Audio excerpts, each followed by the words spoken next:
Hold on to your butts. Da-da-da. You were saying? Welcome to episode 130 of the Civil War Breakfast Club podcast. As always, I am your co-host, Mary, and tonight I am joined by my co-host, Darren, the most awesome Civil War nerd I know. And for some reason, he lets me do these intros every other episode. But just like John Rawlins couldn't write a coherent order at the Battle of Shiloh for Lew Wallace, I can't do a coherent intro. There we go. Okay, well, there we go. That's going to be one of many slams I take at John Rawlins tonight. Oh, well, that was a good one, Mary. Anyway, what's going on? How are you? Favorite. He is not. He's not endeared himself to me. Sorry for any John Rawlins people out there, but the more I research that man, I'm not a fan. Anyway, all right. Well, tell us how you really feel. Oh, I'm doing fantastic. I'm obviously doing better than you. You seem to be in a little bit of a mood, which is fine, which is surprising as it's a Friday in the summertime. The weather is warm, the birds are chirping, the beer is cold, and we have arrived at summer. So I'm in a good mood today. Hopefully you are too. I am. We've arrived at an episode that I think we've both been wanting to do for a while because it is a guy who he definitely does not get his due in the Civil War, and he deserves a lot more, and that is General Lew Wallace. But before we get into that, I need to ask you what you're drinking. Oh, thank you, Mary. I actually legit thought you were going to forget that time. It's been so long since we did this. I am drinking, it's called Cosmic Wanderer by local Mayflower Brewing here in Plymouth, Massachusetts, because it's kind of appropriate, sort of what we're going to talk about. And I'm drinking it from my Mary Surratt mug because, unfortunately, the guy we're going to talk about did my Mary dirty back in 1865. So we have to talk about that. So, Mary, what are you drinking tonight? I am drinking Cloud Candy by Mighty Squirrel, which is another local brewery here it's in the Boston area. And I'm drinking it out of my Unconditional Surrender General Grant mug, which with the guy we're going to be talking about, he did General Lew Wallace no favors, but that was also partially because of his staff who were definitely in it to protect Grant, but they also had, as we're going to talk about, personal vendettas against Wallace that is true. Show through at the Battle of Shiloh, which obviously we're going to be discussing tonight. And by the way, -1 point taker from your scorecard for referring to a Boston area beer from the Great Waltham, Massachusetts, Mary, the hometown of myself and Nathaniel Banks. You must have forgotten, but that's where it's from. But anyway, technically it's a suburb of Boston, so I'm not wrong. Okay, fine. But listen, in the years we've been doing this, Mary, and it's been a few years now, we've talked a bunch about individuals on both sides that really deserve to have their stories told. And today we're going to do another one. So unlike the previous ones we've talked about, this one's actually unique because this is the guy we're going to talk about. He was an attorney. He was a soldier, a general who was credited with saving 2 American cities, a judge, a governor, a DQ employee, an ambassador, and is widely known as the author of one of the most famous books ever written. That is, of course, Lew Wallace. Now, in this podcast, we've talked a lot about the idea of redemption, right? Redeeming yourself, about how one negative event can stick with you and force you to basically spend your entire life sort of making up for it. And Wallace's story, as we're going to talk about, is no different. But unfortunately, due to historical memory, despite all the good things he did, he really never did shake the negative that carries forward to this day. No. So who was Lew Wallace, Mary? Lew Wallace was born in 1827 in Brookville, Indiana, to David and Esther Wallace. His father was actually educated at West Point, which is, when I learned that, I was like so surprised that Wallace didn't follow in his father's footsteps, especially given the fact that Wallace, from a young age, was very into the military. His father was a graduate of the class of 1821. He actually was General C.F. Smith's math teacher at West Point, which I found really interesting. And after graduation, David, Wallace's father, left the Army after a year as lieutenant of artillery, and then he studied law and opened a practice in Brookville. He also became involved in local politics too. Well, people don't know about David Wallace, Mary. He was also the executive at Dunder Mifflin Paper Company. Never mind. Someone doesn't know her TV shows. God. But in any case, but you said that the family's going to move to Brookville, Indiana, where he sets up a very successful law practice. And he quickly, like you said, got into practice. And by 1837, David Wallace is going to find himself the governor of Indiana, Mary. Yeah. And so speaking of Lew now, as a child, He was what you would call a very rambunctious kid. He was that kid in the class who never could sit still. He just, No. who knows, but he never could. Yeah. He was a kid who always seemed to be geeked up on Mountain Dew. That's who Lew Wallace Yeah. as a child was. So 1832, the Wallaces moved to Covington, Indiana, and David Wallace became the leader of a local militia and began drilling his men who used umbrellas and corn stalks instead of muskets Yeah. to train. Now, why were they training, Marys? Because nearby in Illinois, the local settlers were fighting with the Sauk leader, a guy named Black Hawk. I don't know if you've heard of him, I Mary. have. In the Black Hawk War, always enunciate, right? They were preparing for a fight that, fortunately for Indiana, never really came. But watching his father drill left an impression on the 5-year-old Lew, and he wrote a letter later in his life describing it. He said, "Nothing of military circumstances half so splendid and inspiring has ever taken place." That's what he wrote. Now, from that moment on, Lew was hooked on the glory and fighting in the army. Yeah. He marched off to quotation fingers battle, with a wooden sword, and he cared really pretty much except for reading and writing, which he really enjoyed too. He didn't really care, but he enjoyed it. Now, sadly, Lew's mother, Esther, is going to die of tuberculosis in 1834. This is right around the time Lew started going to school. Yeah. Okay. So Lew, again, as you can imagine, was a handful in school. He was every teacher's worst nightmare as a child. He was beaten regularly because of his behavior. Like, again, he simply couldn't sit still. Yeah. There's that story on his very first day in school in Covington, a girl sitting next to him ate his pencil, Mary. I have questions that can't possibly be answered. I don't know. But the reality is she eats his pencil, so guess what? Lew doesn't have a pencil anymore. The teacher discovered Lew lost his pencil and whipped him as a punishment. Welcome to Indiana public schools, by the way, Mary, right? But that's what it was. 1836, David Wallace again. He's going to remarry a 19-year-old named Zerelda Grace Saunders. I kept reading that as Zelda, and I'm like, God, I hope I don't call her Zelda in the episode. But if anybody who knows who Zerelda Grace Saunders is, she would go on to be an instrumental person in the temperance movement, the women's suffrage movement. Also, by the way, fun fact, the sister-in-law of Richard Gatling, the guy who invented the Gatling gun. Interesting. She was related to as well. But that next year, David's going to be elected governor, and he moved the family to Indianapolis.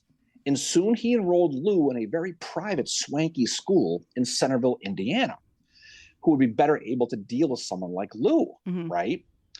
But despite the private school experience to really help, besides really, it really helped his writing skills. But beyond that, he got nothing out of it. No, well, he was just this kid that I think got bored. Like, I mean, when they moved to Indianapolis, one thing he took advantage of, and I thought this was really cool, was the local library.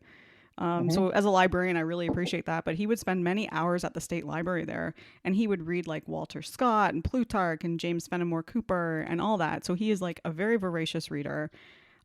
He's very intelligent as well, but he's just like this kid that he's like, kind of like, if he didn't care about the subject, he didn't want anything to do with it. He didn't. So after 1 year, he gives it the old quit and he leaves. He leaves school and he's going to basically return home to Indianapolis. But before he gets home, he disappears for 2 weeks where he attends a political convention featuring William Henry Harrison. Now, a year later, 1842, so he's about age 15 at this point, Wallace is going to learn of Texas's War of Independence. So he and a friend, they find a canoe and they set down the White River with the plan of offering their military services, Mary, to James Bowie and Davy Crockett. Now, Lew's grandfather caught them about 10 miles down the river and dragged them back. But that's what we're going to do. But this is who young Lew Wallace was. He was impetuous. He was headstrong. He rarely, looked before he leapt. That's who Lew Wallace was. And it stuck with him his entire career for the most part when he got in the military. By the time Lew gets to age 16, David, his father, tried to rein him in the best he could. And he basically said, you know what? What he does, he white fangs him, is what he ultimately does. He sits Lew down and he basically says, listen, I'm sick of dealing with you. I cannot keep an eye on you. I'm the governor.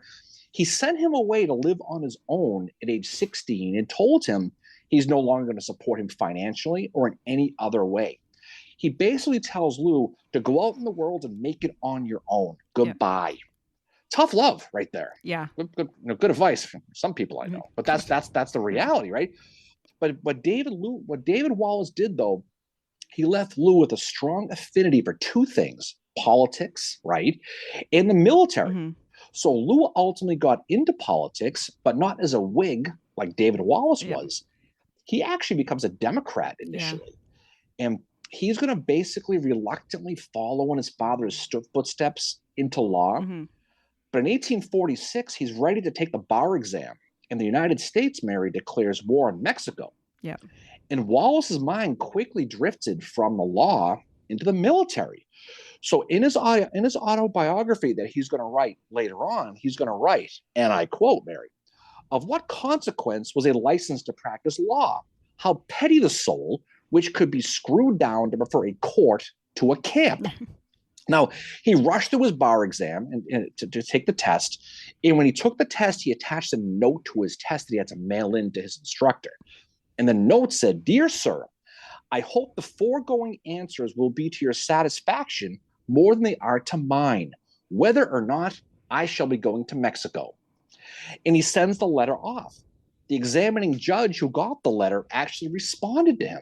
He wrote to Wallace, "Dear sir, the court interposes no objection to you going to Mexico." But then Wallace did note the note was not accompanied by a legal license either. So he flunked the bar exam. Oh. Right? But regardless, Lew Wallace basically volunteers his services to the Mm-hmm. United States Army. But he finds out he's into gallantry. He's into that whole chivalry Yeah, thing. he's very like, you know, I'm sure we'll talk more about when he meets Zachary Taylor, but he was not impressed with Zachary Taylor because he felt Taylor was not playing the part of the general because he wasn't like all dressed up, and that's what Wallace wanted, was this general who was all dressed up. And Wallace says about him, if he were not a great fighter endowed with indomitable courage and resolution, would be anything else than a great man. So Yeah. Taylor does not leave a good impression on him. The other thing that this does too, and this goes both ways in when you're talking about Lew Wallace, is that Wallace does have a dislike towards military professionals, Mhm. but the other side, military professionals like Halleck, have a dislike towards men like Wallace that are not educated Right. at West Point. Yeah, and that's going to be the theme throughout this, is Yeah. what it is. But when Wallace gets to Mexico, that gallantry he expected wasn't gallantry No. whatsoever. His regiment was ordered to a garrison on the mouth of the Rio Grande near a Mexican smugglers outpost that everyone called Baghdad, of all things. Wow. That's what they called it. So after dysentery made its way through the camp, Mary, which what tends to happen, okay? At least their problems were behind them, not for nothing. Cool. But basically, they ran out of coffins. And when they did, Lew's like, you know what? The hell with this. He decides to come home at this point. Yeah. But that's not before like Buena Vista though, where he got totally shut out, like what his regiment did. Right. That was the theme, is yeah. he never got in. Yeah, and Wallace believed commanders were charged with keeping the honor of their men, the honor of the humblest as well as those in higher rank. And Wallace said, like, Taylor's the exception to this ruler because what happened at Buena Vista is he got criticized by Jefferson Davis, and he held that, like, Davis is one guy who he definitely had a vendetta against for the rest of his life as well. But he came home disappointed that he didn't get any of those General Zachary Taylor victories that you heard about. None of those stories but he still believed in the glory of war and the romanticism. It was still in his head about this whole thing. So Wallace returns to Covington, Indiana. He does pass the bar at this point, and he opens up his legal practice, where in the early days as an attorney, he wasn't very successful. He just wasn't. He joined the Fountain Masonic Lodge number 60 in Covington in January of 1851, got his degrees. And by the way, fun fact, his original apron, by the way, is on display today at the General Lew Wallace Study and Museum in Crawfordsville, That's Indiana. awesome. So if you want to see it, right? I actually used a picture in the presentation I did. Nice. By the way, you weren't allowed to go. I know. You weren't. But one day, attorney Lew Wallace finds himself in a tavern, of all things, in Danville, Illinois, where he met an attorney who Wallace described as the gauntest, quaintest, and positively ugliest man who has ever attracted me enough to call for study. That's a quote Wallace did. But he was impressed with this lawyer's storytelling ability, And this was Wallace's first experience meeting Abraham Lincoln. That's And so that's what cool. it was. So in 1861, when this attorney would be inaugurated as a 16th president of the United States and started to wear that hat, Mary, things were looking up for Wallace. He found success as a prosecutor. He'd won a seat in Indiana's state Senate. Oh, and by the way, he left the Democratic Party to become a member of Mm-hmm. Lincoln's Republican Party at this point. So he flipped, not because he was an abolitionist, because he wasn't, but for his devotion to Lincoln and Lincoln's commitment to the Union. So what happens on April 12th, 1861, Mary? The rebels, they do what? The Civil War breaks out. But I'd heard about something about that. before we get to that, though, we have to mention Susan, Well, that's his right. We got to wife. talk about Susan. Yeah. So before we get to Wallace and the Civil War, so Wallace is pretty bored when he's like practicing law after the Mexican War. And he actually has a quote where he writes his friend and says, he's cut off from decent society by bulwarks of animated ignorance, girdled around by hideous ugliness, bored to death, without music or a really intelligent or beautiful girl to converse with. After he writes this, and this is a thing too to note, that when Wallace gets bored, it's not a good thing. And we're going to see that when we talk about Paducah, Kentucky. But anyway, so this quote about he doesn't even have an intelligent or beautiful girl, as fate would have it, that's when Susan Elston comes into his life. And he meets her at the home of Henry S. Lane, who had been Wallace's commander during the Mexican War. She is the daughter of Major Isaac Compton Elston, a wealthy merchant from Crawfordsville, and Maria Aiken Elston, whose family were Quakers from upstate New York. Now, the parents are not really too big on this union, so to speak, at all. They really don't like Wallace at all. But finally, they warm up to him. In 1849, she accepts his marriage proposal, and they're married on May 6, 1852. They would only have one son, Henry Lane Wallace, who was born on February 17th, 1853. And I love this about Susan. She was like, I only want to have one kid. And Wallace was like, well, I want to have more than one kid. And they came to a compromise. And that compromise was that if their first child was a boy, they would have no more children. And that's what happened. And that's why it was her decision. She's a very strong woman. She was like from what I've read about them, she was like his best friend. And she, I think, was the only person that could call him out and he would most likely listen to her. But the reason that Susan only wanted one child was because she'd watched her mom raise 9 kids and she just saw the toll it took on her. And she was like, I don't want that life for myself. And you know what? Good for her. She ends up writing 6 books herself in her life. Mm-hmm. And as I said, she's Wallace's best friend. And flash forward to the end, she is the one that will help to finish Wallace's memoirs after he passes away. So she's I feel like she's in the background way too much in his life and doesn't get talked about, but she is one of these like strong females at the time. And I just loved hearing that about her. She's like, I only want one kid. Well, he writes a lot of letters to her. Yeah. That some of these we'll read about, but so the war kicks off. It does happen. It goes off immediately. The Indiana governor, Oliver P. Morton, he reaches out to Wallace to help the Union cause. And Morton's telegraph simply read, "The rebels have fired on Charleston. Come immediately." Now, what's funny, Governor Morton, his messenger, finds Wallace in a courtroom while he's actually adjudicating a case in the middle of it. So he interrupts the proceedings to give Wallace the message. Wallace reads it, and he just leaves. He turns over the court to his assistant. He's like, the hell, I got to go. See you later, And so he does get to Indianapolis. Morton asks Wallace to basically be the state's adjutant general in charge of raising 6 regiments from the state of Indiana, and per Lincoln. And Wallace, being the attorney he is, says, well, I'll do it for you, but I need to be one of the colonels of one of the 6 regiments. And so Morton was, okay, fine. So he agrees to it. And so his recruiting is amazing. He puts the word out for volunteers. Mm-hmm. They expected 5,000 or so, give or take. Guess how many people showed up to volunteer from Indiana? There was like Wallace? Way more than they needed. Right? 13,000 people showed up. I mean, it's 1 million people. It's like a supermarket on Cape Cod right now, Mary. Right? Well, he's so well known by that point from being in politics and all that. And he's very much. And the thing about Wallace is that he's arrogant. he does things that do not endear him to other people, as we're going to see. But people like him because he's good at what he does. He's a very good Mhm. speaker. He's a very good writer.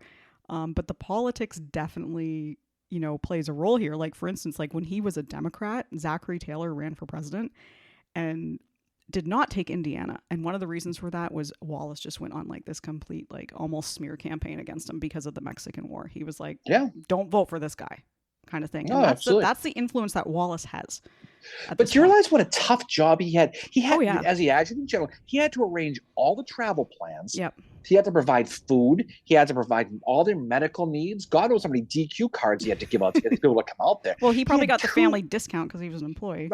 He had 2 weeks to do this. That's all he did. But on April 25th, 1861, Wallace has done his job, and he was officially named the colonel of the 11th Indiana.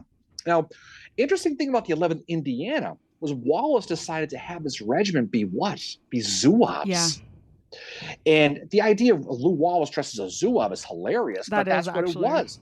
He outfits his men with his regiment in gray jackets with red trim, blue vests, gray kepis, and gray pants. And this is going to be basically Wallace's second taste of war, theoretically, after Mm-hmm. Mexico. But so he has a chance to live out that glory he had in his head as a 5-year-old carrying that wooden sword running around chase the Yeah. mailman back in the day. That's what he basically did. Now, the early days of the 11th Indiana were pretty boring. Yeah. Okay. They were stationed along the Ohio River and basically sat around watching out for rebel boats, which weren't going to come. Yeah. And within a month, to your point, a month of whittling and sitting around, Yeah. guess what? He becomes bored, which is a theme for Wallace throughout his Yeah. career. And he's. And he Oh, sorry. Go ahead.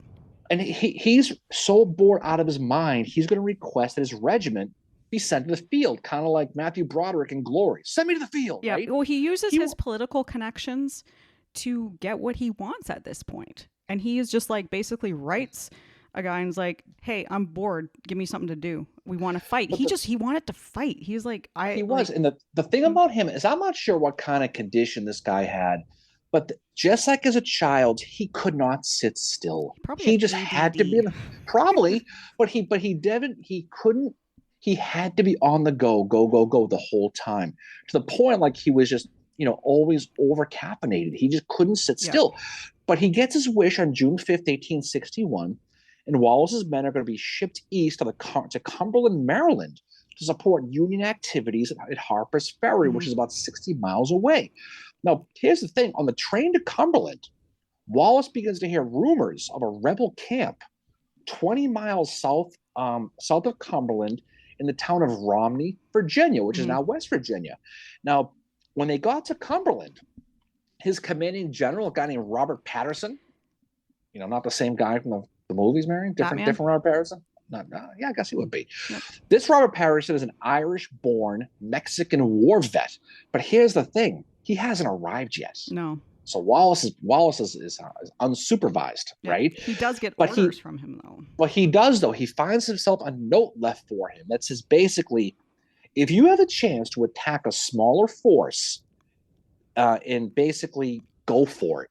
And Wallace is like, "Are you kidding me?" Yes. There was 4 orders: secure the bridges over the Potomac, gather as much reliable information as possible of the disposition of the people of Maryland and Virginia in that vicinity, encourage the Unionists in disaffected regions to band together for self-defense. Oh, and should you gain information of the gathering of armed bodies of men not too powerful to be overcome, capture or rout them by surprise. And that is the order that Wallace is like, this is what I've been waiting my entire life for. And he's is like, this Robert order. Patterson, do we just become best friends? Yeah. That's kind of what he did. So he tells his men, put on your Zouave outfits, boys. We're going for a ride. Yeah. So they jump on a train. They ride 25 miles towards Newmarket. From there, under the cover of darkness, they're going to march an additional 20 miles through the mountains to locate and attack this rebel camp in Romney. Now, here's the thing what's amazing, these stories. And just picture these guys going through the dark, dressed in these whole outfits. You can only imagine. During the march, they pass a small village called Sheets Mill. Mm-hmm. And as the men are walking by, and guess what happens? A friggin' dog starts barking, and he sees them. The dog barking wakes up a local rebel sympathizer named Jimmy Parker, who saw the Union men going through the town. He immediately jumps on his horse, gets dressed. I'm not sure what order that's in, but that's what happens, right? Why are these people And he, never dressed? I don't know, but he hauls ass to Romney to warn those sleeping rebel troops. About 8 o'clock in the morning now, this is on June 13th, 1861. Wallace and his Indiana boys, those Indiana Knights, right? They're just outside of Romney and they arrive at a covered bridge next to a brick Yeah. house. Now, Wallace, his spidey sense goes off and he sees this and goes, you know something? If they're going to attack us, they're going to be in that house. Yep. We're going to go across the bridge and they're going to shoot at us. So what he does, he tells his men, run full speed for the bridge. And so they do. As soon as they start running, guess what happens? Rebels from the windows are firing on them. He was right. Jimmy Parker was able to tip them off in time to get men on that bridge because that's what he does. So what happened was the Zouaves, they stormed past the house over the bridge. To grandmother's house they go, and they get to the rebel camp. And when they arrived, the rebels scattered and ran like hell. And one of the soldiers in the 11th Indiana, when he saw the Rebs, when the Rebs saw their uniforms, and you can just imagine their uniforms, right? And their unfamiliar fighting tactics, which they did, this soldier in the 11th, he said, they got frightened and they took to their heels like scared cats. Now, the rebels left behind all their stuff, all their supplies. They left some slaves behind. The lone Union casualty was described as a minor injury when a soldier was shot in the belt buckle. I will challenge that and say shot in the belt buckle is not a minor injury. But that's what this guy said, by the way, okay?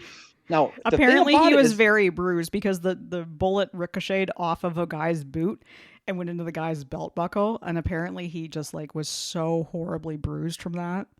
Yeah, that's a tough deal right there. No, absolutely not. That's an ice down situation. But what happens? Wallace ends up holding Romney for about 13 hours before withdrawing back to Cumberland.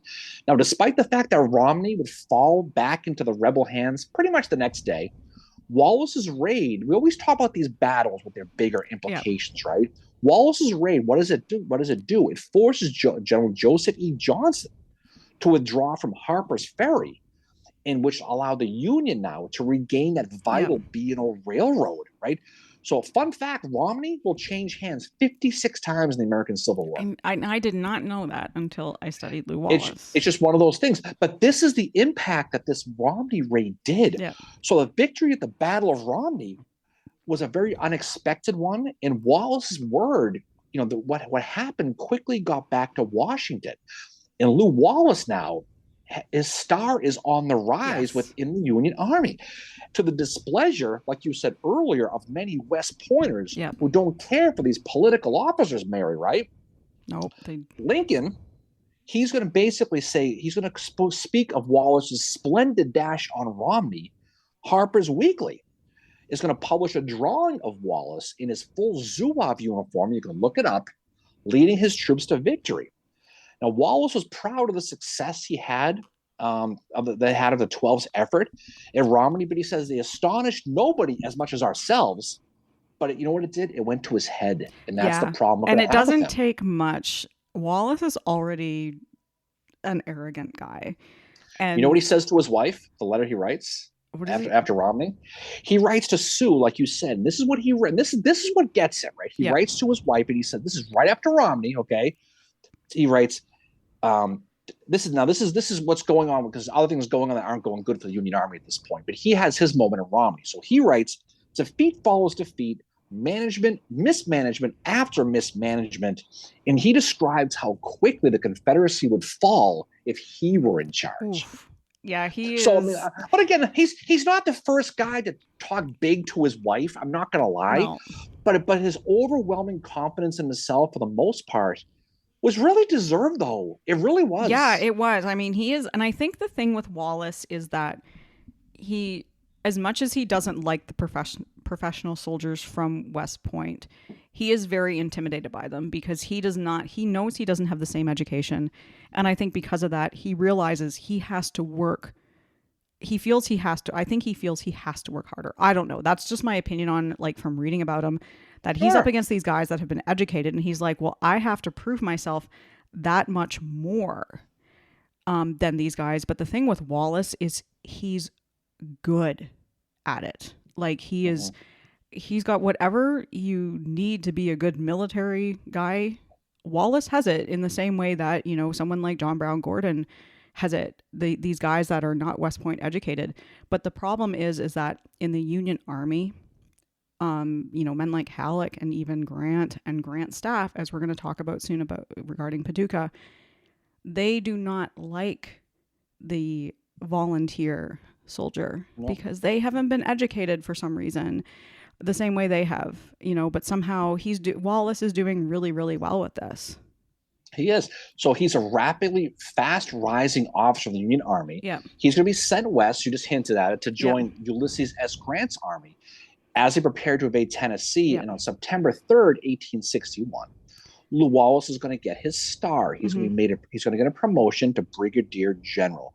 And, upon arrival in Grant's army, Wallace was, again, he's itching to fight. By Yeah. all accounts, he wanted another opportunity now. I succeeded at Romney. What's next? Give it to me. Yeah, but he's going to have to wait in Paducah, Kentucky for a Right. little bit. And this is where the reason why Paducah, it's not a battle, but there's a couple things that happen here that they definitely helped me understand what is happening to him at Shiloh and why in my opinion, he is a scapegoat at Shiloh. And the people that do not like Wallace in this order are Halleck, Grant staff, and Grant. They have it out for him. And this is where Grant's staff really starts to dislike him. So Wallace goes to Paducah, Kentucky, and it's General C.F. Smith who is in charge here. And as I said, Wallace's dad had taught Smith at West Point. Wallace was very impressed with Smith, so he's describes him as being tall and broad-shouldered, said he was the handsomest, stateliest, most commanding man he had ever seen, so he seems to really like Smith and respect him. And they got along really well at first, but during the winter, their relationship went kind of south because, again, Wallace gets bored, he's impatient, and his pride as well. And I think because he's like, oh shit, I'm with a West Point guy, I need to I think it just flustered him to be around West Pointers for some reason. And as you said, Wallace is promoted and he learns of this in the newspaper.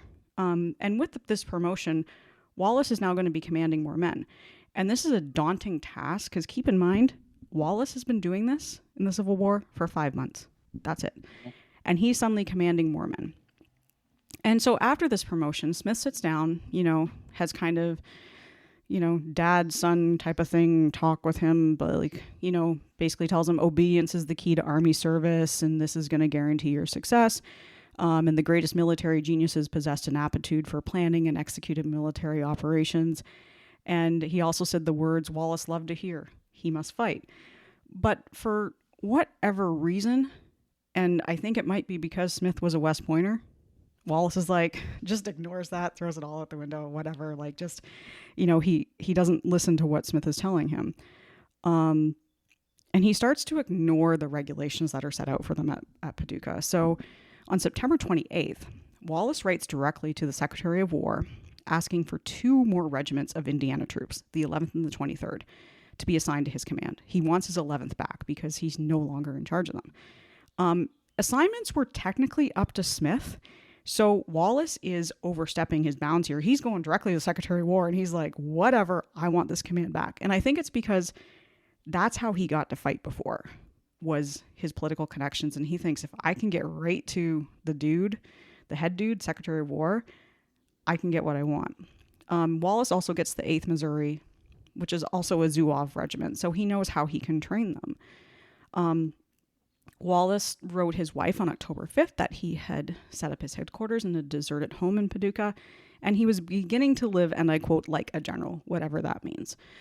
And at this time, Wallace gets to choose his staff. One such person is Captain Frederick Neffler, who is going to be with him at Shiloh and whose name is going to come up again in this episode. And he also has Lieutenant James Ross, Addison Ware, and Thomas Simpson. And Wallace would write that his staff became like his family. And this, again, is going to be something that is quite evident when you look at Wallace's staff and Wallace after Shiloh and how their stories are all the same. It's very different from what you see with Grant and his staff post Shiloh. Sickness is going to be an issue when they're at Paducah as well. And Wallace did his best to look after his men. And he always said, like, he would resign if he couldn't. And say what you will about Wallace being arrogant. This guy cares about his guys quite a bit. Christmas Day, 1861. This is just a funny story to include in this. The men of the 8th Missouri got so drunk they stole a fire wagon and drove it around Paducah at top speed. I mean, what else are you going to do? No reason not to. These guys are bored, right? So January 14th, 1862, and this goes into how much Wallace is like fighting for his men and basically like they need to be treated well. He complained that his men had not been paid in 5 months. Mm-hmm. And he was worried that they would have to move. And he was told by the War Department, well, if you move, it might delay you even more. And Wallace is like, well, can you just pick somebody to be the paymaster? Because that was what was wrong, is they didn't, getting caught up in the bureaucracy, they had no paymaster. Well, one of his men wrote a letter to the Cincinnati Gazette complaining, and soon after that, they got their pay. He complains a lot about the inaction and being bored, and he said the necessity of holding begets an inactivity ruinous to patience. It is the hurly-burly elsewhere that make the quiet here so loathsome and killing, and that's what he's writing to his wife. Now, on November the 9th, Henry Halleck is going to come into play even more, and he marks Wallace down as a troublemaker right from the start. So that is one thing that is going to factor into Shiloh. And again, Halleck has something against him. I think Halleck has something against everybody, because Wallace did not go to West Point. And this is going to play a role in what happens to Wallace at Shiloh. So an issue between Wallace and Smith happens. This is the first thing. When Wallace's cavalry decide to take over an empty house for their sick men. And this house is owned by a guy named, his last name is Woolfolk. And he had his slaves occupying the house. And he felt the seizure of his house as a bit of an annoyance. And Wallace explained to Smith that the house had been empty, which it wasn't, and and Smith had been like, okay, you can occupy it.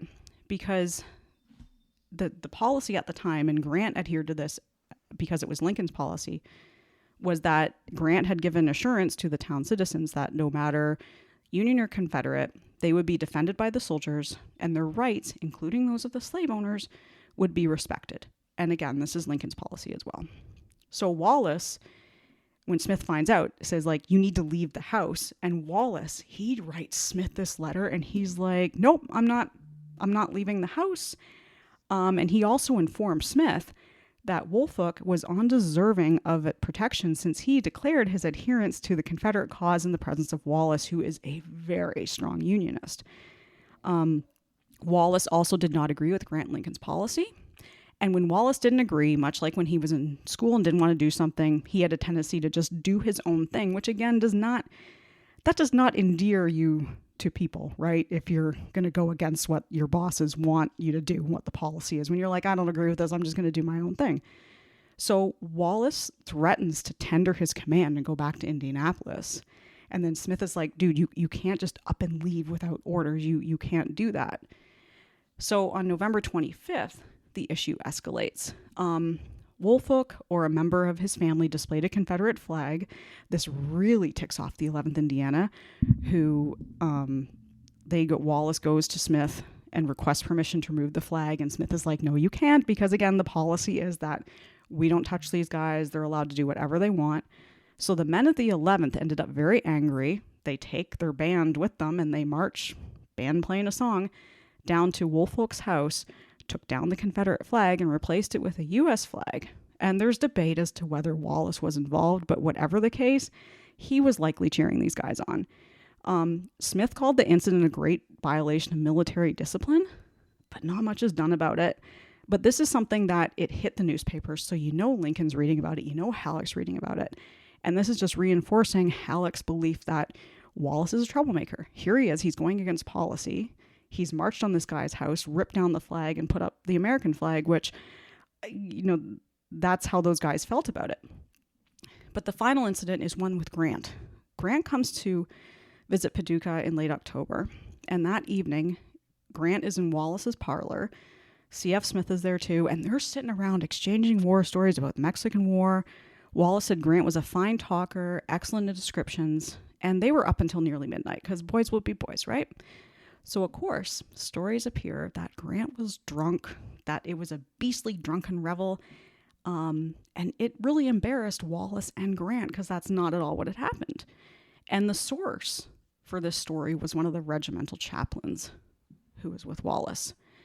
And Wallace wrote in his autobiography that this is what poisoned his relationships with Grant's staff, most likely Rollins, is the one that was really ticked off by this because Rollins' main goal in life is to protect Grant no matter what. And some of them, likely Rollins as well as the other staff, they held Wallace responsible for how Grant is being slammed again in the media. So this is what happens at Paducah, that when you're looking at Shiloh and what happens to Wallace, you need to keep this in mind because it definitely comes back. These names are going to come up again. Halleck, obviously, as well as Rollins. And there's another staff member that I'll talk about when we get to Henry and Donaldson. But that is what happens at Paducah that really needs to be discussed when you're talking about the story of Lew Wallace. Well, I think it's all based on the fact that it's confidence. I mean, this guy sees himself as somebody who, I mean, first of all, it's good for him that flag situation worked out better than Elmer Ellsworth did. Oh, yeah. Not for nothing. Yeah, that could have been gone real bad. And Lincoln probably loved the story. He probably did. But again, this just goes to show it's a confidence building with him. So you mentioned Fort Henry. Basically Fort Henry, that's going to happen on February 6th of 1862. And we're not going to talk about the details of Henry or Donaldson, but it was we have an episode about that. Suffice it to say, it was much easier than expected, right? If you study that, because of the rain that was going on all winter, the Tennessee River was really overflowing and allowed Andrew Foote's boats to basically get a better, higher position to rain hell down on Fort Henry. And within 3 hours, they basically got the fort to surrender without real need for infantry support. So when Grant moves to Fort Donelson, he likely probably felt the Navy could do it just as easily. But the problem was he decided to leave some of his infantry behind. He left Lew Wallace's his brigade behind and was basically put in charge of the reserves.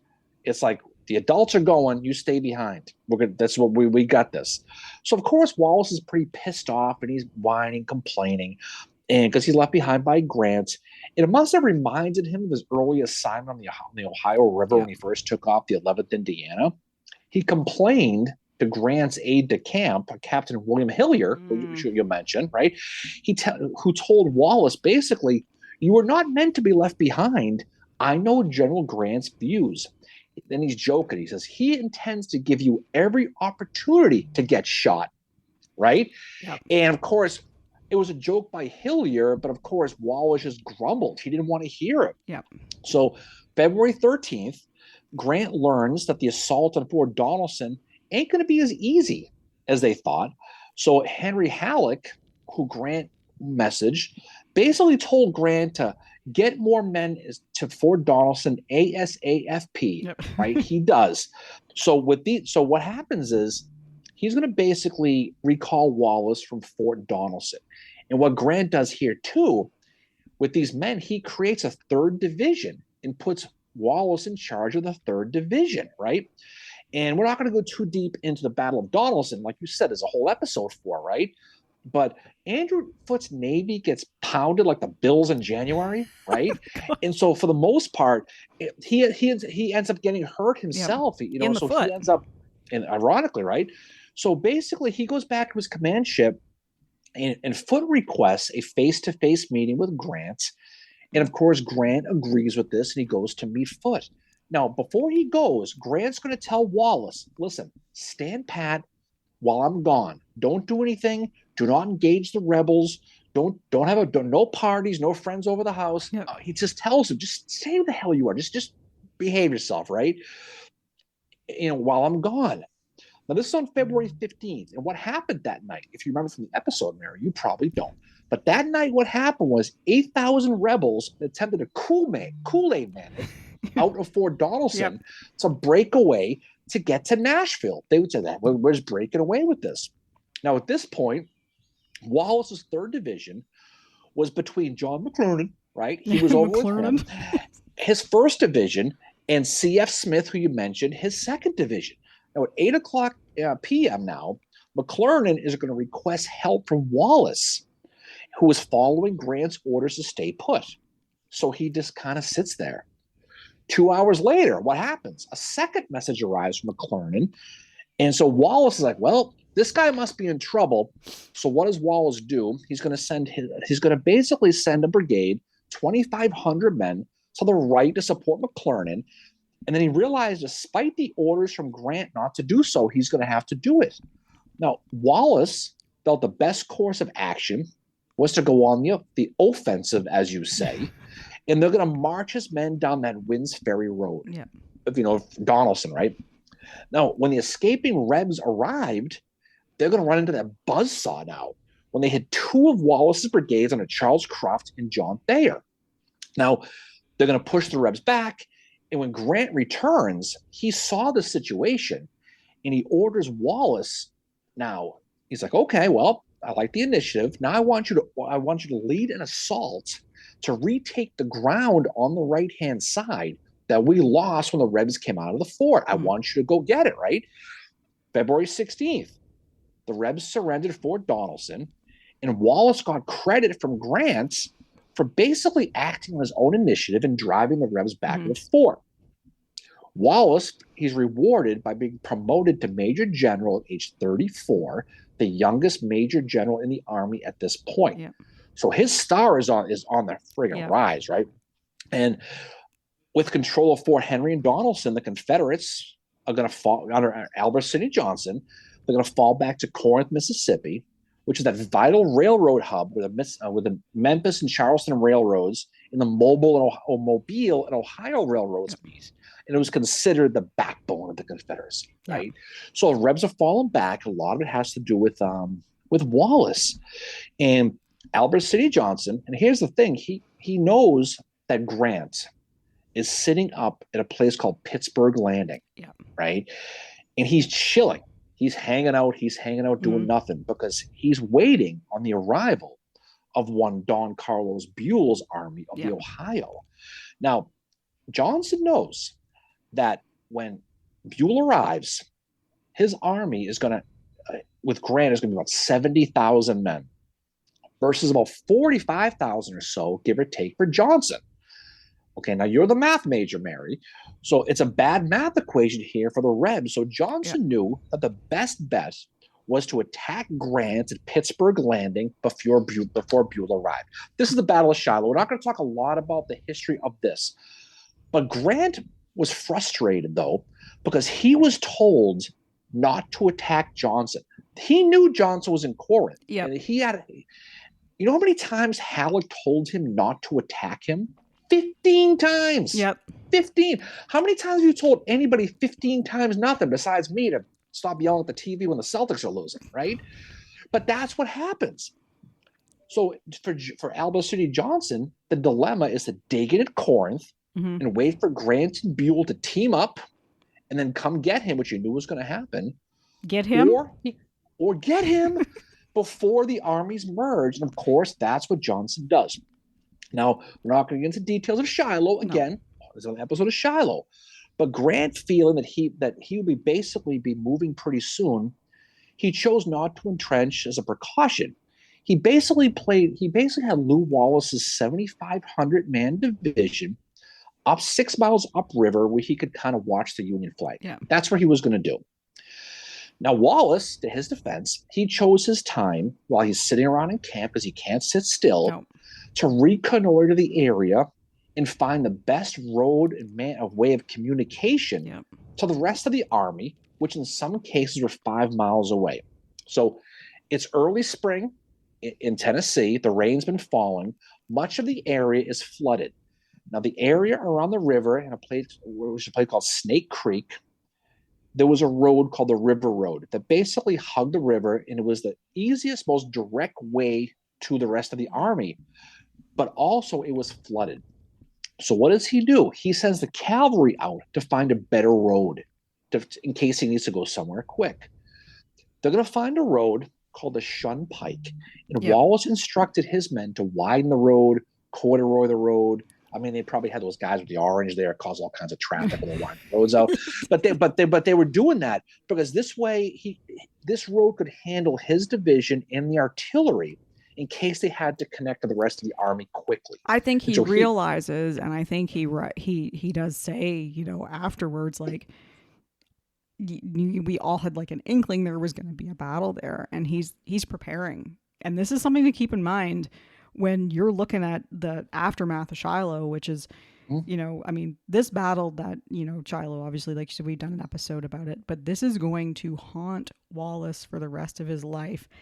And for the rest of his life, he is also going to be trying to correct the record of what happens to him here. it will.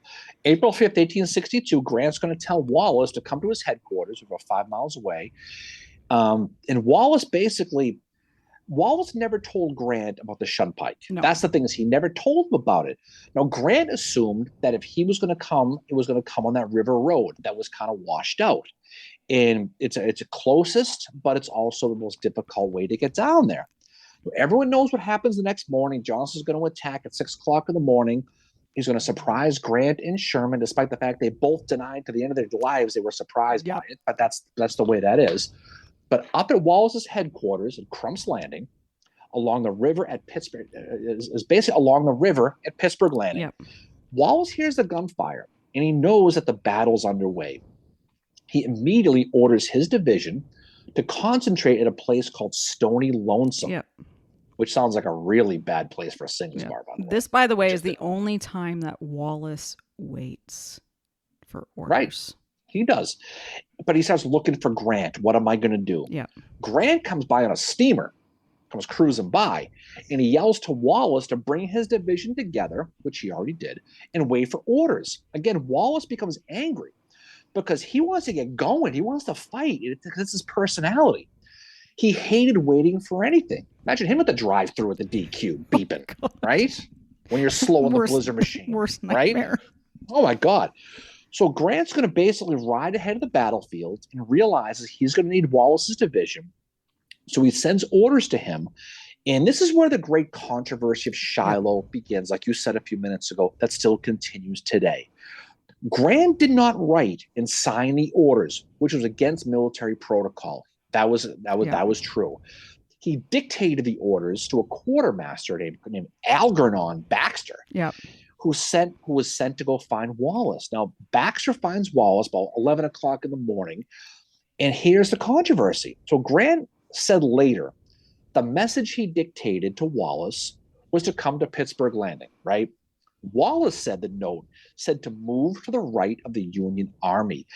Now, communication is key. We've talked about communication being one of the big three, right? Weather, terrain, communication. And this is one of the three always gets you. All at Shiloh in different ways, but communication is what is going to be why this thing becomes hell for Wallace, is because the different stories that get told afterwards from Grant and his staff, and the only party really that is on the same page, just from what I've read about it, is Wallace and his staff are the only ones that agree on how everything went down that day. It's the whole thing, and this is the great controversy and what really affects Wallace's reputation, really for the rest of his life. Now, understanding his job was to move to the Union right, Wallace knew again the fastest way to get there was on that Shunpike that he'd been working on, and so that's what he did. Now, unfortunately, we'll never know what that note that was dictated was, because at some point Wallace's chief of staff put the note in his boot and had lost it. Yeah, and that's it. Like, I found it really sad to find this quote, because I feel so bad for Knepfler, Captain Frederick Knepfler, who was on Wallace's staff. He said, I feel confident that meaning the note that he lost, production now would conclusively demonstrate that you, meaning Wallace, obeyed the command contained in it. And that command, as you said, it is debated. After the battle, Rawlins apparently recalled the note because there's three different stories. One, that Grant issued the order directly to Baxter. And two, that Grant told verbally the order to Rawlins, who then went to Baxter, verbally told the order, and Baxter wrote it down. The order apparently was never signed. So, which is kind of weird. And they say that at that point, like Rollins could have been in like kind of the fog of war or whatever, and he just didn't sign it. But whatever the case, we do not have a written order. And that's why it's so debated. And Rollins' version of it is very detailed. He said the order was, you will move forward your division from Crump's Landing, leaving a sufficient force to protect the public property at that place, to Pittsburgh Landing on the road nearest to and parallel with the river, and form in line at right angles with the river, immediately in the rear of the camp of Major C.F. Smith's division on our right, and there await further orders. That is what Rollins said, Yeah. the order that he dictated. But it's easy to say that because Neffler lost the order and we don't know. You know who had no idea, recollection, what the order said he dictated was Grant. Grant changed his story. Grant could not recall what he dictated to Baxter that day at the end of the day. But upon getting whatever orders he got, Wallace quickly broke camp at Stony Lonesome along the Purdy Road, and by noontime his men were marching down the Shun Pike, which took them away from Pittsburgh Landing, right? Now, Wallace's division moved quickly down that Shun Pike and crossed Snake Creek at 2:30 p.m. in the afternoon. He crossed Clear Creek when one of Grant's staff, a guy named Captain William Raleigh, came riding up from behind and caught him, which caught up with Wallace and laid into him. And he started bitching and what he was doing. Now, Raleigh had gone looking for Wallace because Grant could not find him. And when he caught up with him, he told Wallace that Grant wanted him to go to Pittsburgh Landing ASAP, but just like you said, right? Now, Wallace, this is after the war now. Yeah. Now, Wallace immediately countermarched up the Shun Pike. And thanks to a local, he discovered a small path that cut through the woods and took them directly to Pittsburgh Landing. Now, along the small path, this is when John Rollins and James Burbsy McPherson are going to find him. They're going to catch him. Now, they're both angry, and they accuse Wallace of purposely getting lost and being a coward and purposely being slow and all the stuff that you probably hear every single day. But that's pretty much what they're telling him. Wallace's men and artillery, they finally arrived at Pittsburgh Landing around 6:30 p.m., having missed the first day's battle completely to the ire of Grant, right? Now, here's the thing, though. It's hard to imagine Wallace with this thirst for battle and this hatred for being ignored and being idle, purposely disobeying Grant's orders or half-assing into the battlefield. Yeah. This is the ointment, the pain in the ass, the fly in the ointment with this. Yeah. It doesn't jive, right? It's more likely, again, me being 2020 hindsight, 150 years, 60 years being my benefactor here, that Grant mistakenly assumed Wallace would take that river road. Yeah. Or Wallace understood the orders were to come up with the Union Army as fast as possible with Grant, right? Which in his mind was the Shun Pike and not the river road. Yep. So you can see the miscommunication with this. You can kind of see it. Yeah. The thing about it, though, if Wallace had kept going down the Shun Pike, Raleigh hadn't caught up with him, he would have found himself behind the rebel line and cut off from the army, because William Sherman's position had already been overrun at this point and pushed back towards the river. So the right of the Union Army wasn't there anymore. No. So he would have followed the hard way anyway. But historical memory pretty much drops Wallace at the point that the Battle of Shiloh and completely ignores what he did in April 7th. Yep. So if you look at the Battle of Shiloh, you hear that Wallace is running, chasing butterflies in the field. He's lost. Who the hell knows what he's doing? But Wallace on April 7th played a significant role in the Battle of Shiloh. He does. Now, he opens up his artillery at 5:30 in the morning, where the rebel line is on the rebel line. He has his men lie down on their stomachs at the Jones Field, right? Now, when the fighting begins, Wallace is able to move. He has a great way of getting around the rebel flank in their savannah, get behind them, and forcing the Rebs to fall back. So instead of attacking and recklessly exposing himself in the front, he keeps hitting the flanks and getting behind them, forcing the Rebs to fall back. And it's a big part of the success of the Union Army on April 7th, which is very underrated and is a large part of that ultimate Union victory, the Battle of Shiloh. Now, obviously, the Buell's arrival, that's the big part. That plays a role too. But it completely minimizes what he did A rebel soldier after the battles of the South never smiled again after Shiloh, Yep. and that is true. But here's the thing, though, right? Is Shiloh was the first real bloodbath of the Civil War. Yep. 13,000 Union casualties, and the North was stunned. They're still under the impression this is going to be a milk run, an easy battle, no worries. Wallace writes to his wife, Susan, afterwards, and he writes, "This soldiering business sadly deadens that very good thing that is so carefully cultivated by Christians and humanity." What he's basically saying is war sucks. This is not Yeah, right. he's beginning to realize this is not the And fun run I so thought it would be. Lincoln, Mary, the guy with the hat, Yep. right? He finds out, what's going on in Shiloh, the casualty figures, and he starts to catch heat. Yep. So he's going to text Halleck, Yep. right? And he's going to basically say, message Grant, say, what the hell happened? Who the hell is responsible for Yep. this? Because in the North, someone needed to be held accountable for the carnage. Yep. So Grant does message Halleck, clearly covering his ass. Oh, yeah. And he said that, hey, all I know is Lew Wallace was supposed to come to Pittsburgh Landing, and he didn't show up. And so he indirectly blames Wallace for disobedience that ultimately cost lives. Yep.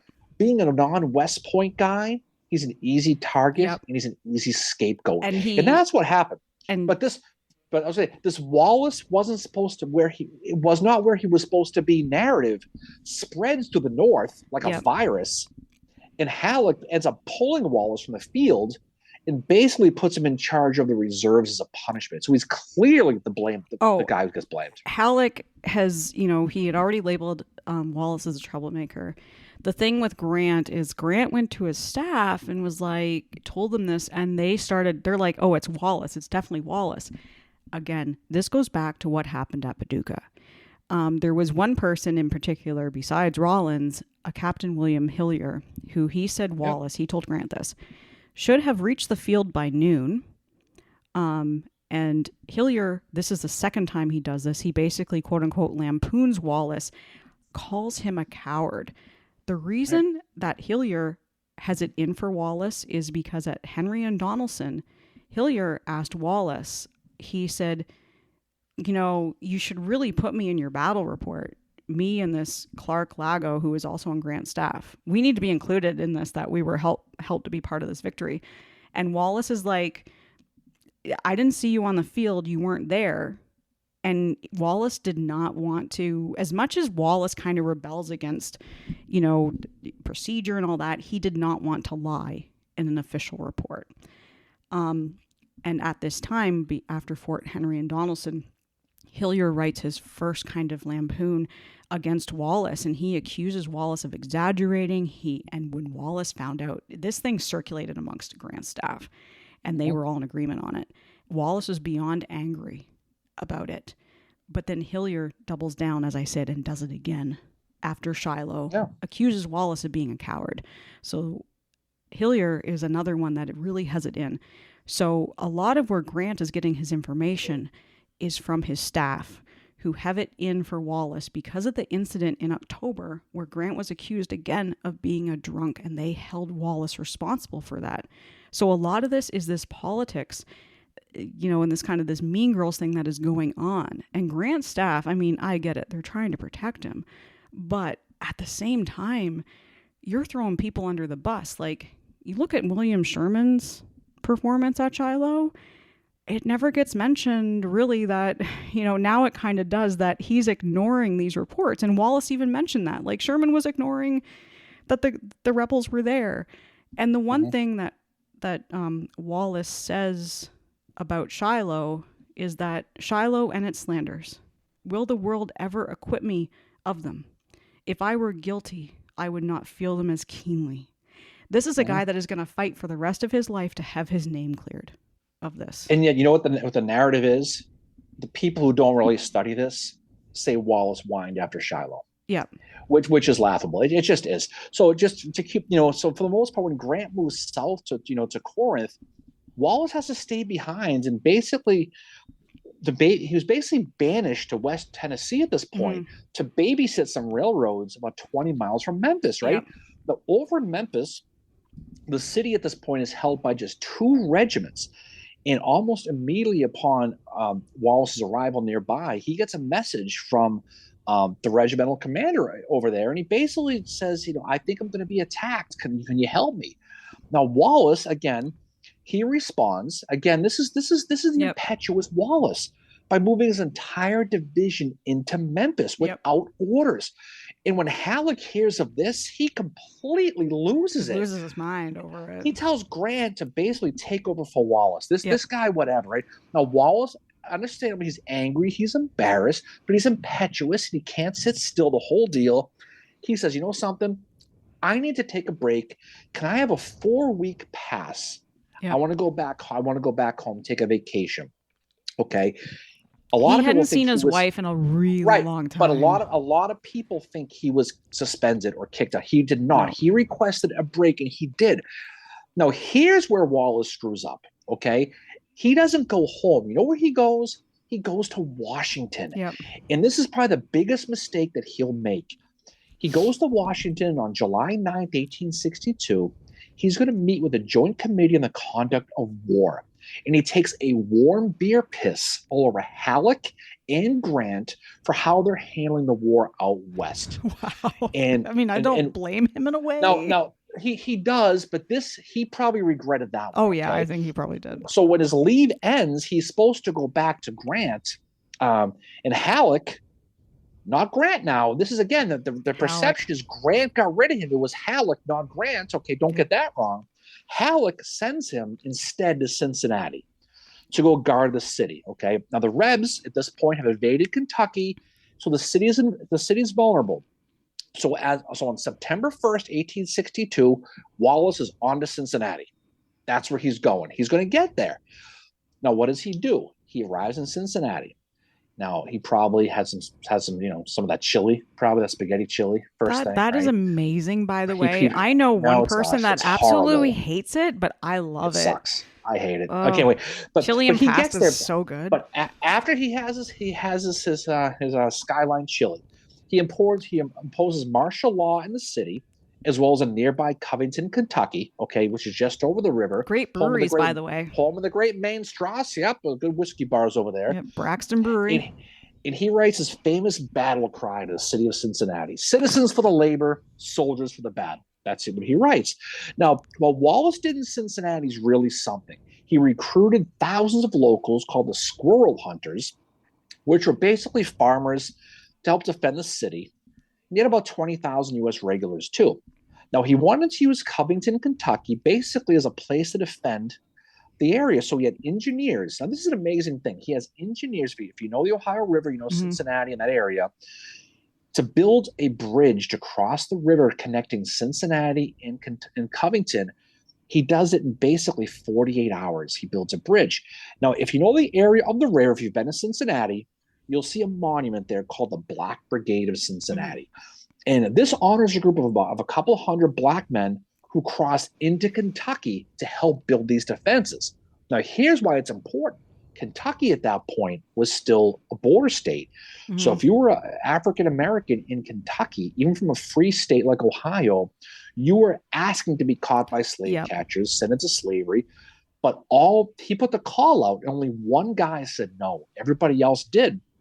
Now, they're basically, it's a very unappreciated story. If you're from the area, you know about that.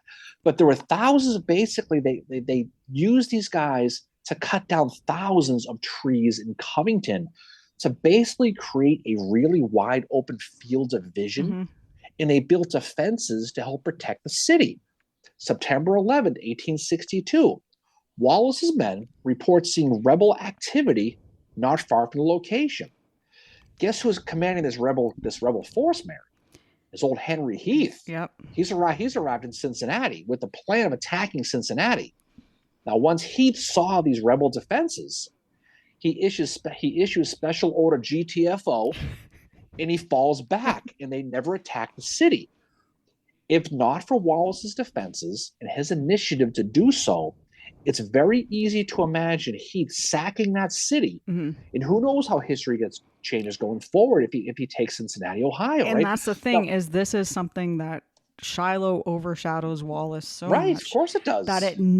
this never gets mentioned that he is here. And I mean, obviously we're going to talk about his redemption in a little bit, but like, this is something where he's like, I think he's already at this point. He's like, well, I've kind of been sidelined and I need to start proving myself. Yeah. And he does And it. But the thing is he were like Wallace, say what you will about him being arrogant, like very pride, whatever. He is a hard goddamn worker. This guy. well, the thing about it though, after this whole Cincinnati thing, he's called the savior of Cincinnati. It's Yep. not Joe Burrow, Mary. It's Lew Wallace. He saves the city. But on September 12th, the next day, he's going to telegraph General Horatio Wright, from Cincinnati. He says, "The skedaddle is complete. Every sign of a rout. If you say, I will organize a column of 20,000 men to pursue tonight." And Wright gets it. You know how he rewards Lew Wallace. He relieves him of field command.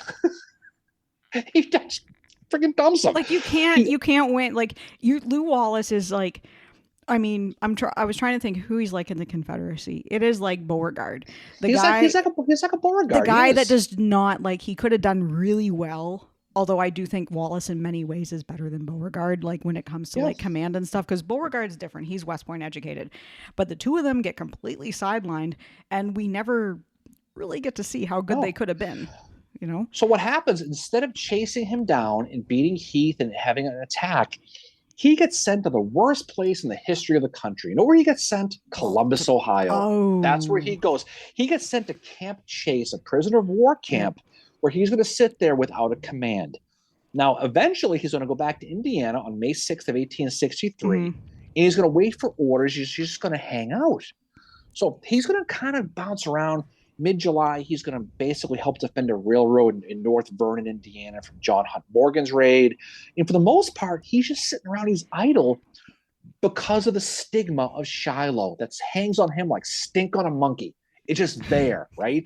It's so, So, and I mean, it's like when you know the lead up to it, when you know what happens at Paducah, when you know what happens with Hillier at Donelson, it all like just seems like, oh my God, he was totally like mean girled out for no reason.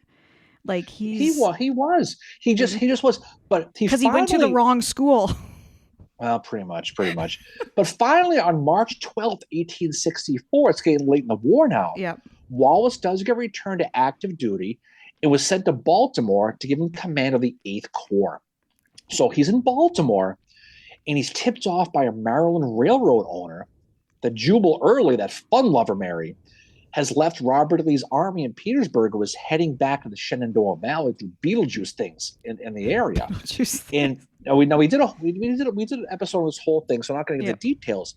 But considering Grant had stripped away many of the heavy artillery troops in Washington and Baltimore to increase his troop totals in the Overland campaign, we talked about Cold Harbor, we talked about James Rull, that stuff.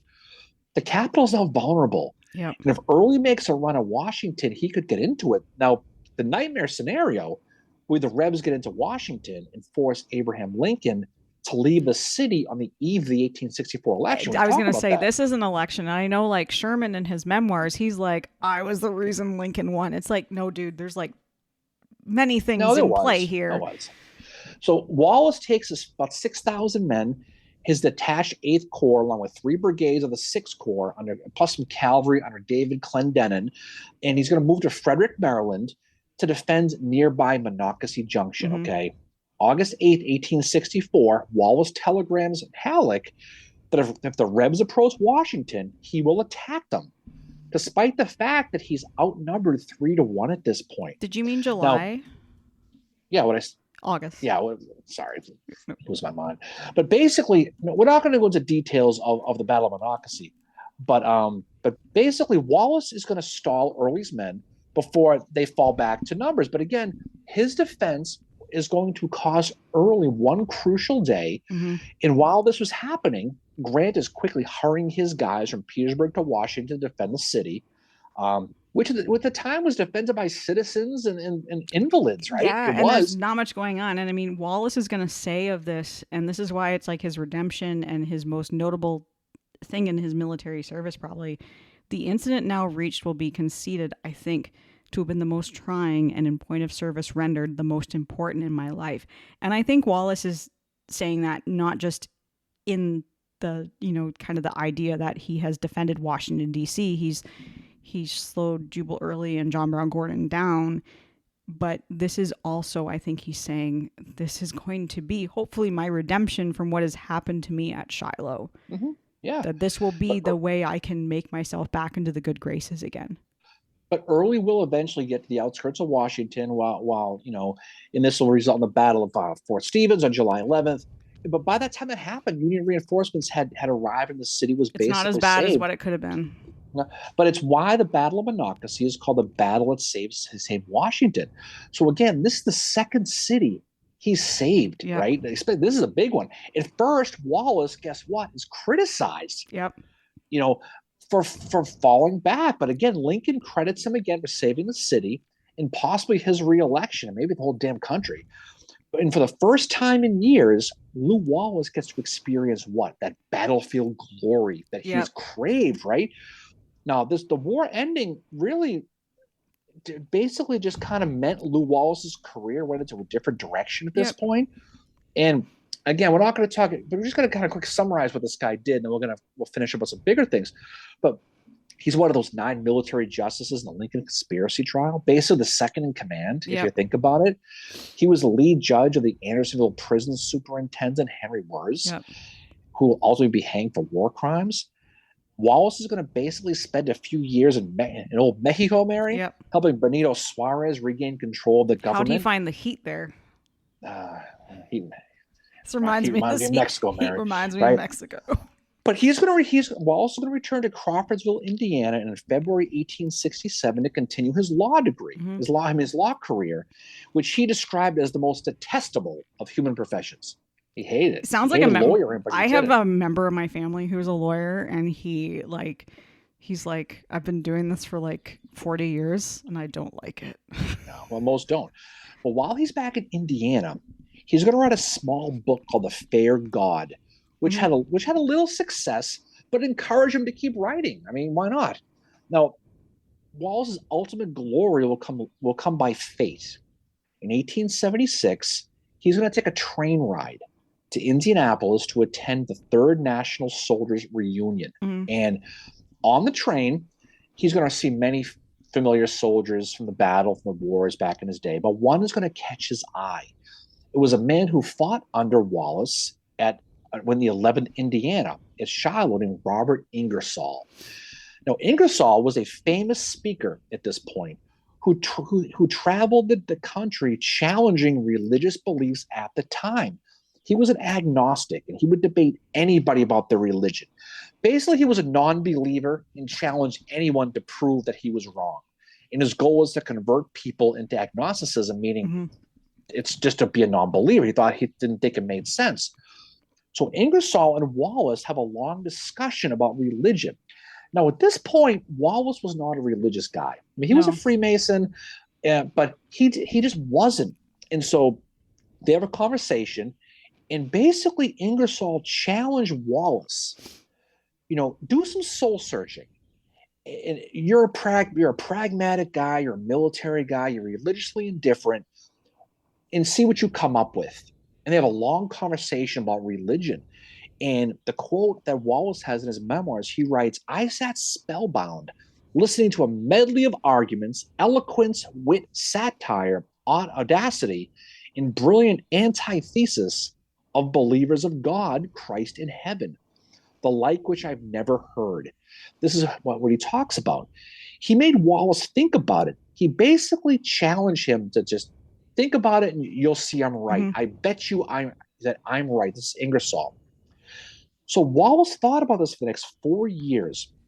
He combined this religious questioning with his love of writing, and he began to write a novel called Ben-Hur, A Tale of the Christ. He wrote this under a beech tree in the backyard of his Crawfordsville, Indiana home. I'm just picturing that, him in like a hammock, and it's like there's like a palm tree. And just throwing back some Sam Adams, probably enjoying the summertime. Yeah. But when this book was published in 1880, it caught the nation by storm. It quickly became one of the best-selling books of all time, and is one of the literature's greatest ironies. He was challenged to prove that it never made sense. And instead, he wrote a book that was called the Fifth Gospel. Now, it was a book that basically put Jesus Christ as a character in this book, Mhm. and it changed world literature and made Wallace a superstar. It just did. Yeah, it's Now, a very, and I mean, I've never read the book, and I do want to.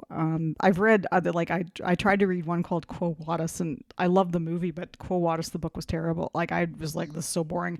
I do want to read Ben-Hur just because like Wallace is such a prolific writer, but like the movie, like with Charlton Heston, it's one of my favorites. I mean, whatever, like just cast, just check your brain at the door well, kind of thing, but it's so well, good. it's it's You know? challenged the national Yep. mindset. Even the church suggested reading it, Yep. and this is an era when reading was not popular. Right by 1900, it sold over 1 million copies. Just think about that. One of the most It famous outsold the parts. Bible. It was like the Bible was the best-selling novel Okay, until Ben-Hur came okay, along. one of the most famous parts of the book is the chariot race scene, Yes. right? In which may have its roots in a Civil War experience with U.S. Grant, right? Mm-hmm. Now, again, back at Fort Donelson, Grant, who was a very good horseman, and Wallace decided to race their horses. In the race, Wallace was riding his horse called Old John, Mm-hmm. right? That's what it was called. And when Wallace won, Grant offered to buy Old John on the spot. And Wallace never wrote about it because beating his at the time because beating his boss would probably be embarrassing for him. Yep. But the chariot race in Ben-Hur, which is between Judah and his rival Messala, or Yep. Messala, I guess it would be called, Masala. is a close description of this race back during the Civil War. It perhaps gave Wallace the outlet to tell this story Mm-hmm.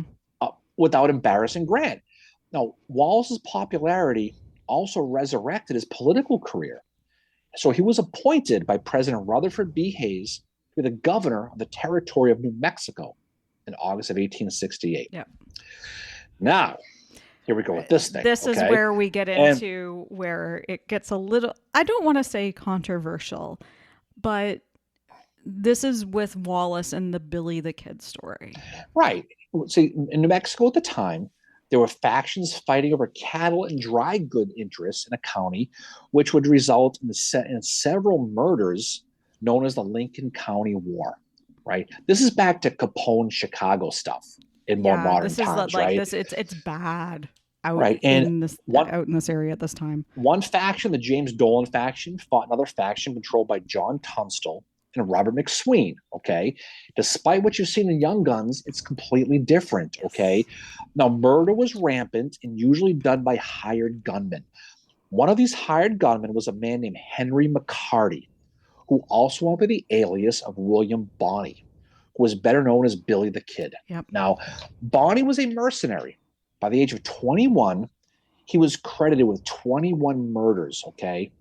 After killing a blacksmith in 1877 in Arizona, Bonney moved to New Mexico to become a cattle rustler, Mm-hmm. which is basically someone who steals cattle. That's kind of what it was, right? Bonney became well known in Lincoln County and joined a deputized posse called the Regulators. Now, Bonney witnessed the murder of an attorney named Houston Chapman. Chapman was shot and lit on fire on April 18th of 1879. Mm-hmm. And Bonney was offered amnesty for his past crimes, or he thought he was, if he testified for the prosecution. So that's what Bonney was thinking. So Bonney is going to write a letter to the now Governor Lew Wallace, and they agreed to a secret meeting Mm-hmm. where Wallace agreed to consider a pardon for him for his testimony about the Chapman murder. He did not offer a pardon. He considered it. He considered. There are people who think that he was offered a pardon. He was not. There were pardons that were issued. On November 13th, 1878, Wallace had offered to pardon anybody who was part of the Lincoln County War as long as they were not convicted of a previous crime. Yep. If that's the case, you were excluded from amnesty. Bonney was excluded from amnesty. So regardless, Bonney turns himself in, and he does testify in court on April 14th of 1879. After he testified, the local district attorney refused to let Bonnie go. Yep. So what does he do? He's going to escape on June 17th, 1879. Okay. Now, within basically 6 months, Bonnie is going to shoot and kill a guy named Tom Grant at Hargrove's Saloon in Fort Sumter, New Mexico. Now, later, when he was chased down by the posse led by a sheriff named Deputy James Carlisle, they cornered Bonnie. Carlisle was shot and killed. He was shot 3 times and he was killed. Yep. Now, for this, on December 13th, 1880, Governor Lew Wallace is going to issue a $500 bounty for the capture of William Bonney. And they finally got him in Santa Fe. They got him. Now, he was tried not for the recent murder. They tried him for killing Sheriff William Brady back on April 1st, 1878, when Bonney was part of the Regulators. Now, Bonney is going to write to Wallace again to get clemency. But Wallace was done with him at this point and did nothing. And on April 13th, 1878, Bonney was sentenced to be hanged by Judge Warren Bristol. Now, there's that famous story when Bristol read the decision in court, and he said to Bonney, "You'll be hanged until you are dead, dead, dead." And Barney looked at him and said, "You can go to hell, hell, hell." Wow. That's what he said to him in the court case, right? So Barney is going to be scheduled to be hanged on May 13th, 1878. But guess what? He escapes. He escapes. And during the escape, he's going to shoot and kill a deputy named Bob Olinger. Now, Wallace responds by issuing a new $500 bounty for Bonnie. And on July 14th, 1881, Bonnie is chased. He's basically was chased down and killed by Pat Garrett. There's a belief that somehow Wallace screwed Bonnie over, but this theory is complete fantasy, and I don't know where it comes from, but it's WRONG wrong. Yeah, okay, he did not at all. Like, it's, again, like you say, we don't know where this comes from, but to blame Lew Wallace for Billy the Kid getting killed. Okay, first of all, just my thoughts. Billy the Kid murdered a lot of people.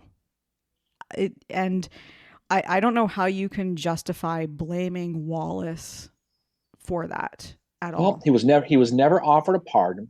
He was said they'll consider. Wallace said he would consider it. He had the power to consider it. That's what Wallace said. Right, but Bonnie said afterwards that Wallace did him wrong, which is just projecting. But it's not true.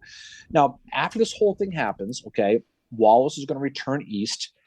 He's going to meet with President Andrew Garfield. Yep. And he presented him with a copy of Ben-Hur. There you go. Garfield thanks him and responds by naming him the ambassador to Turkey on May 19th, 1881. Now, the head of the Ottoman Empire in Turkey was a guy named the Sultan Abdul Hamid II. And he ruled the Ottoman Empire, which at the time was not a good relations with the United States. They weren't. Now, Wallace basically is sent there to go meet with him. Mm-hmm. So he goes. Now, Wallace is still impatient. He goes to meet with the Sultan. And the custom was you sit in the waiting room until the Sultan's ready for you. He'll come and get you. You sit there and you wait all day. So Wallace is sitting around. He's getting impatient. Shockingly impatient. So he's like, "The hell with this. We're going. Get the car." The aides find this out and they go to tell the Sultan, "Hey, this guy's going to leave. You better get down here." So the Sultan finally comes down and the Sultan meets him. And when they meet, Wallace sticks out his hand to shake his hand. It's customary that you don't do that to the Sultan. Mm-hmm. It's just it's like shaking the Queen's hand or something, right? So what does the Sultan do? He shakes his hand. And from that point on, they become close friends. Mm-hmm. The relationship between the United States and the Ottoman Empire and Turkey gets significantly better all of a sudden because of this friendship. Wallace actually drew a picture of the Sultan. That's a famous picture. It's one of the few that exist of him. That he let him sit down and do a picture for him. Now, eventually, Wallace is going to retire and resign this position on May 3rd of 1885. And he realizes basically he's getting old. His life is going. Yeah. But it's interesting when he writes his letter to Susan to talk about the big moments of his life. Mm-hmm. He writes down to Susan, he writes, when I sit down finally in the old man's gown and slippers, helping the cat to keep the fireplace warm. Aw, kitty. I shall look back upon Ben Hur as my best performance and the mission near the Sultan as the next best. Don't mention the Civil War, nothing, Wow. right? Well, he never So, applied. So interesting about Wallace, he never applied for a Civil War pension. He did for the Mexican War. mhm, he did. But he's got a lot of money now. He's enjoying the success of Ben Yep. Hur. Probably has a shark tank in his house, right? Probably has all kinds of cool stuff. Shark. That would be, what's interesting about Ben Hur too, and I just wanted to mention this is like the character of Masala, and I've read a couple articles about this. Masala was Grant, and Yeah, their friendship dissolves in a way that Ben Hur is not to blame for it. It's on called for basically. And if you watch Ben Hur or read it with that in mind, like it totally it's like wow, this is yeah, so Masala is Grant and Ben Hur is Wallace, and this is kind of his, I think, his way of like kind of his therapy for getting out what happened to him at Shiloh, that he felt so betrayed. And hmm, Masala is, I think it's not, it's Grant mainly, but it's everybody who betrayed him. And yeah, he's having to, throughout that, he gets sold as a slave. He's having to find his redemption throughout that novel. And he finally does, spoiler alert, at the end, he finds his redemption. And that's what's he amazing does. about Ben Hur. It's not like necessarily a tale of Christ, a religious novel. It's also kind of in a way his way of telling this is what happened to me during the Civil War. Yeah. I mean, he's going to enjoy retirement for the most part. From 1885 to early 1904, he's going to be kind of hanging out, just enjoying it. He does But his try to health, enlist in the Spanish American War, and right? they're like, "No, dude, you're 71. You can't." Yeah, at that point. But his health started to fail in 1904. There's rumors that he has stomach cancer. There's a lot of different things about how he died. But basically, as he's finding a lot of his peers, his former soldiers, are dying. Mm-hmm. And so he writes when he heard of the death of one of his peers in the war, he writes, "He is but a day's march ahead of me. I will retake him soon." That's what he writes. Yeah. Wallace is going to die on February 15th, 1905, at age 77. Like I said, likely from stomach cancer, but it's Mm-hmm. tough to say. Lew Wallace had many lives and he had many successes in many areas. He's like we said, he saw war as glorious. He was always seeking the next moment of personal glory on the battlefield. When the United States Capitol was placing statues for each state in Statuary Hall, Wallace was selected by the state of Indiana to represent one of the two statues representing the greats from his state. Of course, the other is Larry Bird, but that's not the case. But that statue was placed on January 15th, 1910. And at the dedication, Indiana Senator Albert Beveridge, he says, and I quote, "Indiana proudly unveils the statue of Lew Wallace, soldier, lawgiver, author, and idealist, dreamer of beautiful dreams for his fellow man, and a wielder of a sword and a pen which helped these dreams come true." A copy of the statue actually sits on the spot of his home in Crawfordsville where that beech tree used to stand. Mm-hmm. His statue was placed there where he wrote Ben Hur. He's buried in Oak Hill Cemetery in Crawfordsville, Indiana, under a Masonic obelisk, which is interesting considering he had, since it has very little religious symbolism despite his awakening, you know, after his meeting with Ingersoll on that day in the train. But it just showed the complex life he had. But of all the people we've talked about on this podcast over the years individually, he's kind of the Forrest Gump of the Union Army. He did He is. everything. Yep. He just did. But unfortunately, because of some of the politics that he was probably naive to as being a non-West Pointer, Yep. he got in the doghouse. And like you said a few minutes ago, he spent the rest of his life trying to redeem himself to get out of that. And he was able to help project with Ben Hur and some other things to help really tell his story. So at the end of the day, when you look at someone like him, he's very unique in American history. He's very understudied American Yep. history. There are a couple of books that are really good about him, that have written about him. The one that you wrote, the one that you read rather. I'm just There's gonna also grab it one. so I know the author. So the one that I used for a lot of my research was Shadow of Shiloh, Major General Lew Wallace in the Civil War, and it is written by Gail Stevens, who worked at Monocacy Battlefield, which is really, really cool. And her book is so good. She actually walked Wallace's route at Shiloh with Tim Smith, Western Theater Tim Smith. Hate to call him that, but that's just to distinguish him from the Gettysburg one. They walked it together, and they don't know how Wallace did it in the time he did, but he did. Like, he booted it. And I mean, in my opinion, I am Team Wallace. I think like that Wallace was definitely done wrong at Shiloh by Grant's staff and by Halleck afterwards. And Grant basically went along with it because nothing against Grant. That's just how he was. He was listening to his staff. You know, his staff said, "Oh, Wallace, you know, wrong, whatever." And Grant's story on the orders at Shiloh are like, they change constantly. And Rollins' version of it, basically, he's writing it knowing that Wallace does not have that order anymore. That Neffler, he lost it, which is sad. And Neffler admitted his mistake in losing it, that he's like, if I had this would all be solved. And that, I think, tells us what was written in that order. That Neffler was confident enough to know that what was written on that order would have been on Wallace's side in that. And Yeah. like, Shiloh is a real, you know, anybody who looks at this, you know, Sherman ignored the orders, or not ignored orders. He ignored what Appler was telling him the night before. Yeah, and there's another good book you can read about it called "The Scapegoat of Shiloh" by Kevin Getchell, if you really want to read it. So, but I think it's a good point to drop this here. I think we've kind of gone over this, but I think he's an interesting study. He's somebody who deserves a lot of study. He's someone who deserves a deeper read versus the top shelf historical memory label he has. But again, he's someone who did a lot. He lived a full life, and I think he's one that he probably would have been very proud of. So what's next for us, Mary? So next for us is another battle, which the name is suddenly escaping me. Battle of Gaines Mill. Gaines Mill, yes, thank you.